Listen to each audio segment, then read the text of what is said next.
selection processes. I hope she's open to looking into this recommendation because it gives the power to the institution, not to Ida Dalmasio, not to me before as faculty regent, but to the office of the faculty regent, whoever he or she is.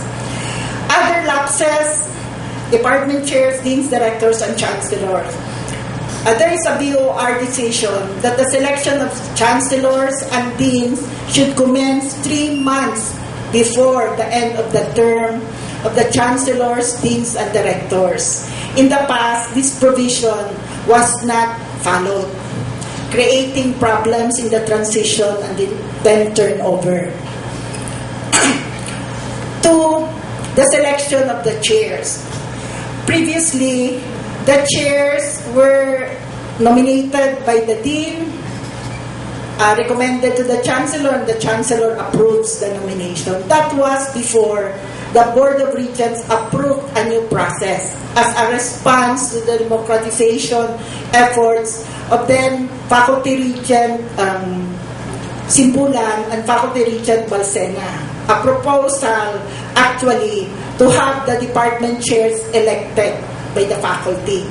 The Board of Regents came out with a compromise decision, which is a nomination process, a search process involving the faculty of that department, and then the dean can nominate one of those nominated, recommend one of those nominated to the chancellor as the chair of that department. If this decision attempts a compromise between the need for the chair to have some semblance of accountability to the faculty, as well as the need for the chair to work well with the dean. Okay. In one instance, and I have talked to the chancellor concerned about this, there was a nomination process for a department. 2 nominees were accepted the nomination and went through a selection process, but the final chair recommended and approved, recommended by the dean and approved by the chancellor, was not one of the 2 nominees. So it was a clear violation of a standing BOR policy. I have talked to the chancellor about this, and I think a process of rectification is going to be made soon. Otherwise, again, it is violation of standing policies of the BOR with impunity. Again, it's not a question of who is the chair, but if we do not abide with certain democratic rules, then it is easy for administrators to become arbitrary. Okay? That's it. And then, democratic governance and financial transparency. I think we have started that already. Very important. In Diliman, at least the Council of Deans, the Executive Committee, Council of Deans, and the University Council, as well as the university community during the convocation of Chancellor Saloma, are well aware of the expenses of Diliman vis-a-vis the utilities, security, and other expenses. We didn't know this before. And right now, we are seeing that as huge as 30 million pesos can be generated as savings if we manage well our utilities. So that's one area of financial transparency.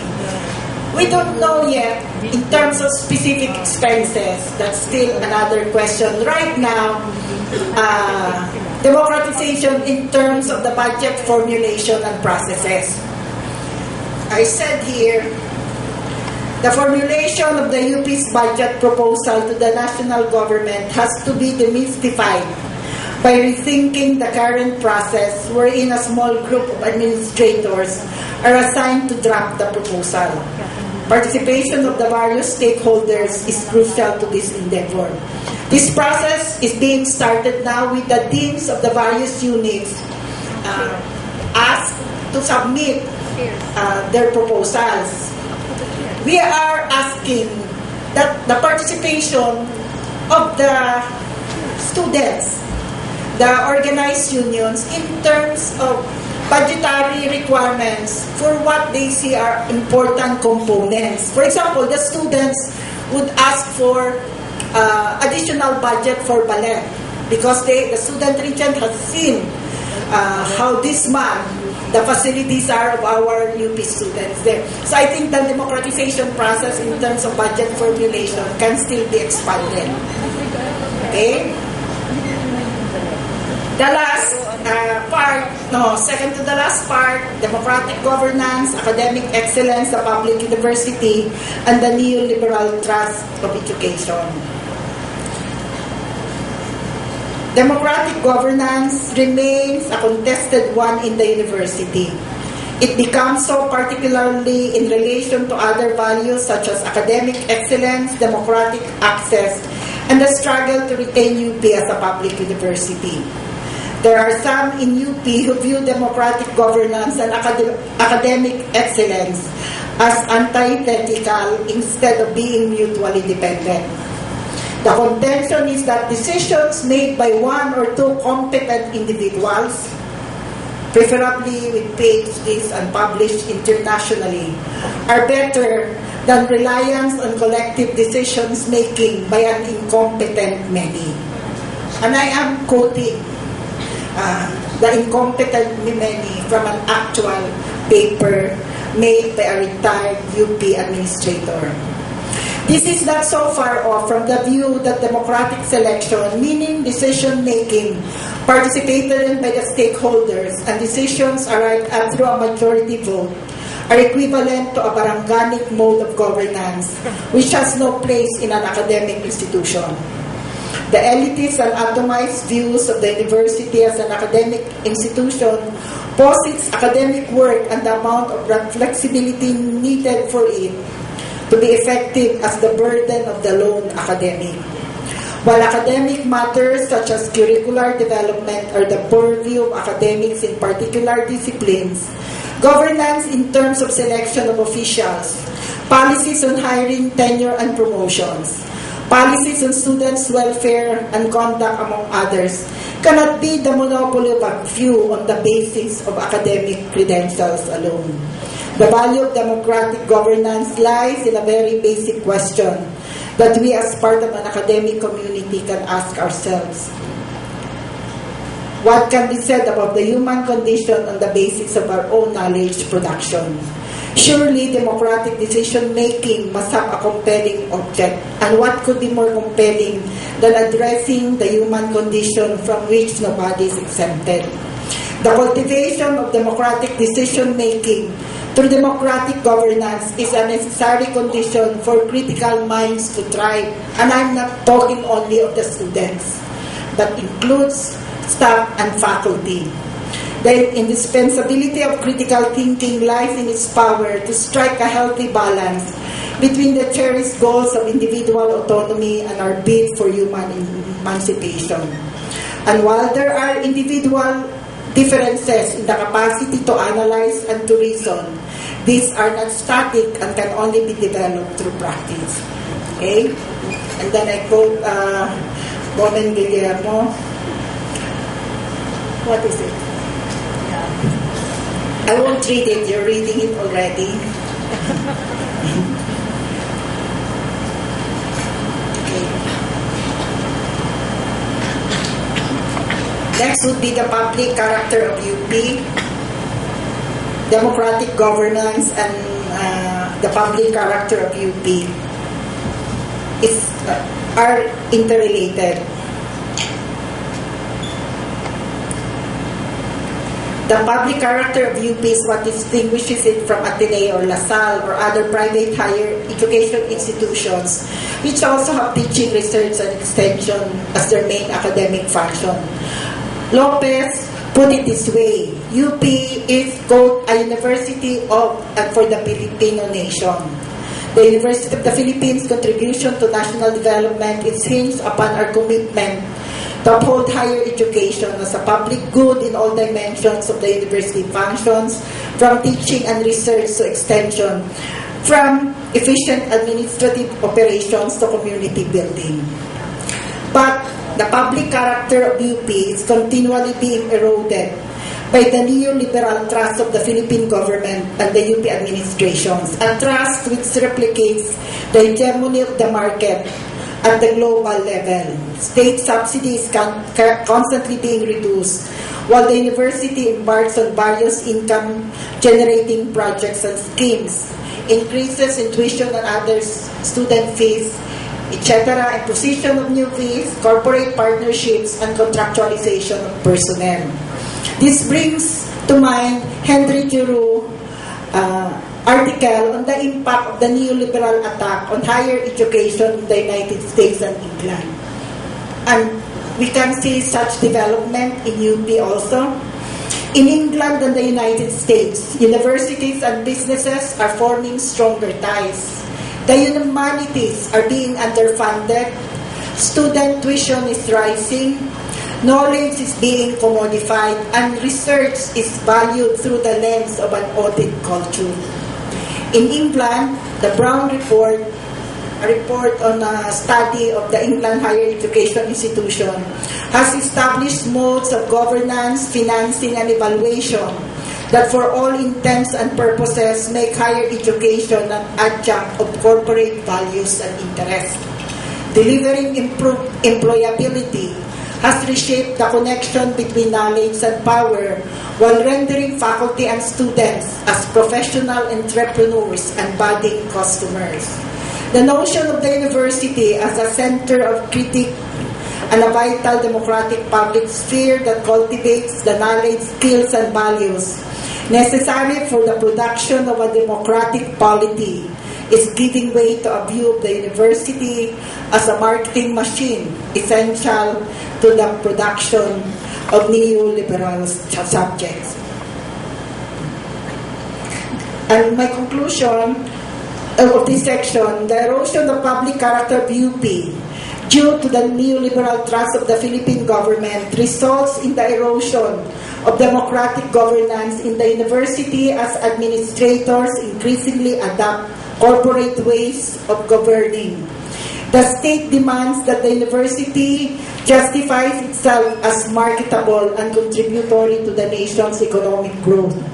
Democratic spaces for critical thinking, dissent, and social engagement are constricted, as faculty members are expected to produce more and more researches for international academic journals. The initial self-serving impulse of students upon entering UP is not challenged, nor linked to the broader social and economic inequities in society. In more and more ways, the individualistic impulses of students have been reinforced by an inordinate emphasis on disciplines which provide better credentials for lucrative employment after graduation. Diba? Sagot ito sa tanong kaninang umaga. Why are UP students not as active as students of previous years? Because the atmosphere of the university now is essentially an atmosphere of neoliberalism. To graduate with honors, to be employed in good-paying jobs, and to give back to the university as an alumni, but not as students engaged in transforming society. But what are the prospects and challenges? I end with generally a mixed view. The prospects are bright. One, because UP President Alfredo Pascual said in his vision statement, next slide please, and this is written,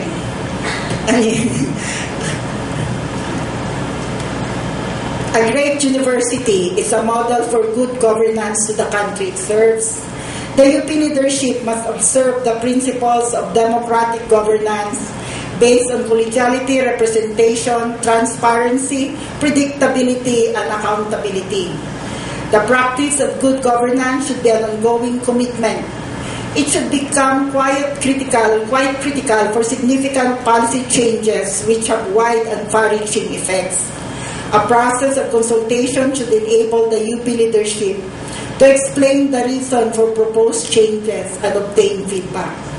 Decision-making may take a bit longer in the process. However, implementation of changes will likely proceed smoothly. In the management of funds entrusted to the university, responsible stewardship and ethical conduct should additionally characterize good governance. Okay, that's one source of optimism. Some of the elements of democratic governance in the university have recently been put in place, while some of the more recent violations have been rectified. Information dissemination, especially with regard to BOR decisions, is more easily accessed through the online UP Gazette. The UP Gazette contains the minutes of the Board of Regents of meeting as well as issuances of the UP President. It is an important source of standing policy. However, the uploading is still relatively slow. The last uploaded entry is for the third quarter of 2010. Next, aside from that, next please. While still a minority in the BOR, the three sectoral regents who are accountable to their constituents, the faculty, the students, and staff can, at the minimum, ensure transparency regarding decision-making within the BOR by consulting their constituents on major policy areas in the BOR and reporting back to them. The new UP Diliman administration has involved in the students in reviewing the proposed revision to the Students' Code of Conduct. And now it's going to be called the UP Student Manual, emphasizing that it is not just punitive, but also recognizes students' rights. The new UP LB Chancellor has promised, and I asked him this afternoon, and has actually operationalized the inclusion of a student representative in the executive committee of the constituent university. So he is much ahead than our UP Diliman Chancellor. And he said, Chancellor Cruz said, he is now encouraging the deans to also include student representatives in the college executive boards.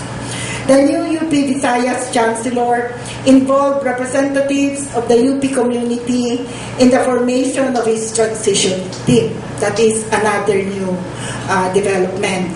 And of course, we have union representation in various university committees at the system and CU levels because of the CNA. Okay, so bright. At the same time, we are not blind optimists. We are aware that the major obstacle to the realization of democratic governance in the university is still the neoliberal thrust of the government in general and in higher education in particular.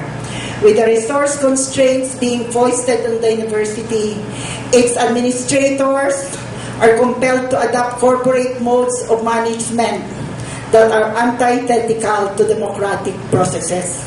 The continued vigilance, the UP constituents, is one assurance that gains made in democratizing the university are not lost and that spaces for democratic engagements within the university are expanded. But in the final analysis, such vigilance within the university is not sufficient in itself. Since the university's goals and processes are a reflection of the goals and processes of the Philippine state, then the struggle for democratic governance in the university cannot be divorced from the ongoing struggle of the majority of our people, not only for democratic governance, but also for a genuinely democratic and free society. Thank you.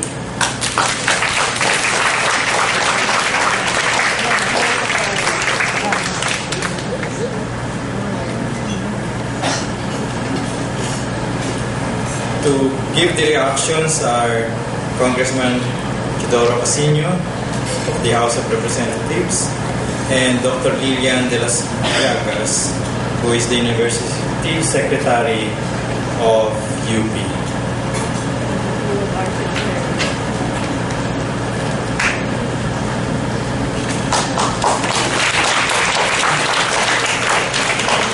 Magandang hapon po sa inyo lahat. I would like to, of course, congratulate Dr. Judy Tabiwado for her thought-provoking paper on democratic governance at the university. Si Professor Judy talaga ay walang kupas. Isa siyang provokator nung kabataan niya, hanggang ngayon provokator pa rin. I am quite familiar with the issues raised by Professor Judy, having been part of the efforts to amend the UP Charter in the 13th and the 14th Congress.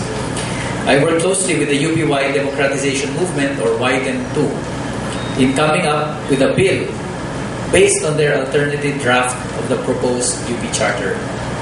Indeed, it was a disappointment that having been able to introduce several features of the WIDEM bill in the House version of the UP Charter, particularly the mechanism for constituent assemblies in various levels of governance, from the colleges, constituent universities, and university-wide. This novel proposal for democratic governance was dropped in the bicameral version. Sa totoo lang po, ang original na proposal ni Ma'am Judy ay i-abolish ang BOR. That's democratic governance. At papalitan ito ng isang UP system-wide assembly na may counterpart assemblies sa constituent universities and colleges. Ang naging kompromiso sa House, i-retain ang BOR, pero maglagay ng sistema ng consultative assemblies. Pero nilaglag po yan sa bicameral conference. Also dropped was the proposal for a representative in the BOR. What survived were the token institutionalization of democratic governance as a purpose of the university, plus some remnants of our proposals on the student council, student publications, the budget, and the disposition of the university's assets. It was my impression then that while the faculty, reps, and student organizations were concerned about the issue of democratic governance and protecting the university from the threat of commercialization, the administration was focused on the issue of fiscal autonomy, flexibility in generating revenues from land grants and real properties, and going around the salary standardization law. In any case, under the enacted UP Charter of 2008, nothing stops the university and its constituents from practicing democratic governance. I believe that the governance provisions of the UP Charter may be stretched wide enough to allow broader participation by the university's constituents on the principles of collegiality, representation, accountability, transparency, and active participation, which are, after all, now enshrined in the Charter, and which Professor Tagiwalu rightly proclaims as a result of their struggle. Such a pushing of the envelope is necessary, given the traditions and practices of the university as an elite academic institution. The fact that the university is governed by regents sitting in a board betray its monarchical roots. In the olden days, a regent was a person appointed to administer a country because the monarch was a minor or was absent or incapacitated. The word chancellor, likewise, has its monarchical underpinnings. But of course, these are just titles. What is important are the actual roles these and other university officials play, and whether as governing bodies, the BOR and the rest of the UP administration, down to the colleges, departments, and institutes, practice the principles of collegiality, representation, accountability, transparency, and active participation of all stakeholders. From Professor Tagiwalo's paper, I can surmise that all is not well and democratic in UP. Unlike in the rest of the Philippines, it is not more fun in UP. The examples she cites, the drafting of the Students' Code of Conduct, the large class policy in UPLB, the selection process for the faculty regent, as well as for chancellors, deans, department heads, and other university officials, all betray a lack of transparency, consultation, and active participation by the stakeholders. I hope that something can be done by the new administration to remedy the problems cited in Professor Judy's paper. But I guess there is nothing new in such lack of democratic governance in the academe. The classroom is not exactly a democracy. And while the best teachers encourage lively debates, class participation, and new and novel ideas in their classrooms, the reality is that in most instances, at the end of the day, the teacher is always right, or at least has the last say.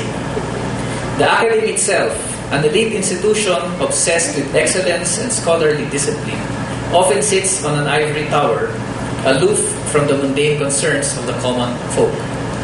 It is therefore a big challenge, always, for students, faculty, and non-teaching personnel to influence decision-making in a university. Likewise, it is a big challenge for school officials to be more open, transparent, and participatory in the way they run the institution. To not be threatened when constituents question their decisions or even their authority. This is especially so in UP. Nobody said democracy was easy, but in UP, it should be easier than in other schools. After all, we are not and have never been headed by friars. If we want our future leaders to practice democracy when it's their turn to lead the nation, then they should start learning it here in UP. Given the right combination, a democratic system of governance in UP should be able to synergize the best ideas, practices, and people to achieve the university's purposes. I have always believed that given the right mechanisms and the proper information, more heads are better than one. Especially in this age of the internet, where all ideas can be challenged at the click of a mouse or the tap of a finger. We should adopt our system of governance to allow the free and democratic flow of ideas and democratic decision-making. I am happy to learn that the new UP president seems to appreciate the need for more democratic governance within the university. And I am even happier that, as Professor Judy has mentioned in her paper, specific steps have already been taken in this regard. So I will leave it at that. My concern really is Professor Judy's statement that, and I quote, "The erosion of the public character of UP due to the neoliberal thrust of the Philippine government results in the erosion of democratic governance in the university as administrators increasingly adopt corporate ways of governing." From where I stand, I can vouch for such a statement. For the last decade,